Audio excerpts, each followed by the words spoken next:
Hello everyone, welcome back to the channel. তো আজকের discussion হচ্ছে আমেরিকায় বরবাদ কেমন করছে সেটা নিয়ে। তো বাংলাদেশের পর যুক্তরাষ্ট্রে নিউ ইয়র্ক সহ অন্যান্য অনেকগুলো শহরে বরবাদ রিলিজ পেয়েছে। 17 এপ্রিল বৃহস্পতিবার নিউ ইয়র্কের স্থানীয় সময়ে সন্ধ্যা 7:30টায় ফার্স্ট শো দিয়ে সিনেমাটির যাত্রা শুরু হয় আমেরিকাতে। তো সেখানে আমরা জানি যে পরিবেশনার দায়িত্বে আছে মেগাস্টার শাকিব খানের এসকে ফিল্মস ইউএসএ। এর মাধ্যমেই কিন্তু তার মালিকানাধীন প্রতিষ্ঠান আন্তর্জাতিকভাবে সিনেমা পরিবেশনা করা শুরু করলো। 19 এপ্রিল কানাডাতেও এই সিনেমা রিলিজ পাবে। তো নিউ ইয়র্কে সিনেমাসের ম্যানেজার মিস্টার বারি বলেন, 1952 সাল থেকে যাত্রা শুরু করার পর এই প্রথম কোনো বাংলা ভাষার সিনেমা রিলিজ পেল তাদের হলে। আর প্রথম শোতেই দর্শক একেবারে কানায় কানায় পূর্ণ।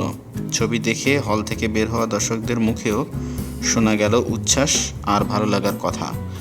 জনপ্রিয় নির্মাতা মোহাম্মদ মুস্তফা কামাল রাজ ফার্স্ট শোতে বরবাদ দেখে জানিয়েছেন, কমার্শিয়াল সিনেমা হিসাবে বরবাদ খুবই ভালো করেছে। পুরো সিনেমা জুড়ে আমাদের শাকিব ভাই ছিলেন ওয়ান ম্যান আর্মি, তাকে দেখতেও অসাধারণ লেগেছে।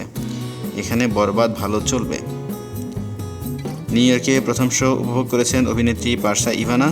বরবাদ দেখে তিনি বলেন, ঈদের দিন বাংলাদেশে বরবাদের টিকিট পাইনি, পরদিন ব্যক্তিগত কাজে নিউ ইয়র্ক চলে আসি এবং এখানে বরবাদ দেখে খুবই এনজয় করেছি।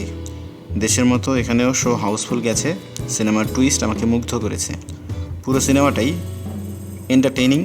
যখন আমি সিনেমা করব চাইব আমার সিনেমাটাও যেন ঠিক এরকমই হয়।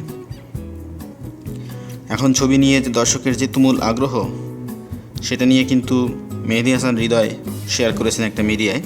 তিনি বলেন, ছবিটি নিয়ে দর্শকের আগ্রহ থাকবে এটা যে আগে ভাবিনি তা কিন্তু নয়, কারণ আমাদের গল্পের জোর আছে।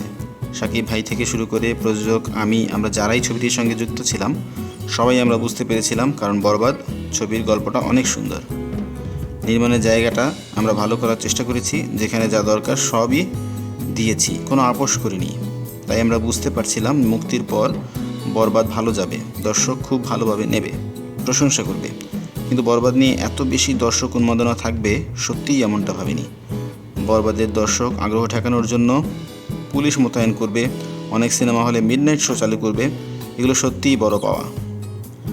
IMDb মোস্ট পপুলার মুভিজ বিভাগে হলিউড বলিউড ছবির সঙ্গে বরবাদ জায়গা করে নিয়েছে, এটাও অনেক বড় পাওয়া। এগুলো সত্যিই ভাবিনি। আসলেই তাই, বরবাদ কিন্তু আমাদের অনেক দিক থেকেই অনেকগুলো রেকর্ড ভেঙে দিয়েছে, আমাদের প্রত্যাশার সীমাকে ছাড়িয়ে গেছে। অলরেডি এটা 50 কোটির গ্রসিং পার করে ফেলেছে, আরও কালেকশন সামনে করবে, এটা আমরা বুঝতে পারছি। আজকে শুক্রবার, এই দিনেও কিন্তু বরবাদের মিডনাইট শো যাচ্ছে লায়ন সিনেমাসে।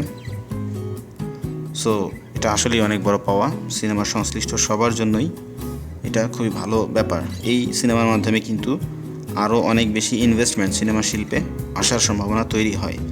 আমরা শুনেছি অলরেডি যে তাণ্ডব সিনেমার যে বাজেট ছিল, বরবাদের সাফল্য দেখে তারা তাদের সিনেমার বাজেট প্রায় ডাবল করে ফেলেছেন, সেটাও একটা পজিটিভ সাইন। বরবাদ কিন্তু এসেছিল তুফান ছবির সাফল্যের মাধ্যমে। তুফান ছবির সাফল্য বরবাদের প্রযোজকদেরকে মালয়েশিয়া থেকে এসে বাংলাদেশে ইনভেস্ট করার ব্যাপারে আগ্রহ তৈরি করে। সিমিলারলি বরবাদের সাফল্য আরও অন্যদেরকে অনুপ্রাণিত করবে আরও ভালো ভালো সিনেমা তৈরি করার জন্য। তুফানের সাফল্যে কিন্তু আরও বেশ কিছু ভালো সিনেমা এবারের ঈদে বরবাদের সাথেও রিলিজ পেয়েছিল এবং সবগুলো সিনেমাই মোটামুটি ব্যবসা করেছে। দেখা যাক এখন এরই পরিক্রমায় আমরা কুরবানির ঈদে কী নতুন সিনেমা পাই, কত ভালো কোয়ালিটির সিনেমা পাই, সেটাই এখন দেখার বিষয়। অপেক্ষায় থাকলাম। আমাদের ভিডিও কেমন লাগলো অবশ্যই জানাবেন। ভিডিও যদি ভালো লেগে থাকে লাইক করবেন, শেয়ার করবেন, আর আমাদের চ্যানেলে নতুন হয়ে থাকলে অবশ্যই সাবস্ক্রাইব করবেন। কথা হবে পরবর্তী ভিডিওতে, সেই পর্যন্ত ভালো থাকুন।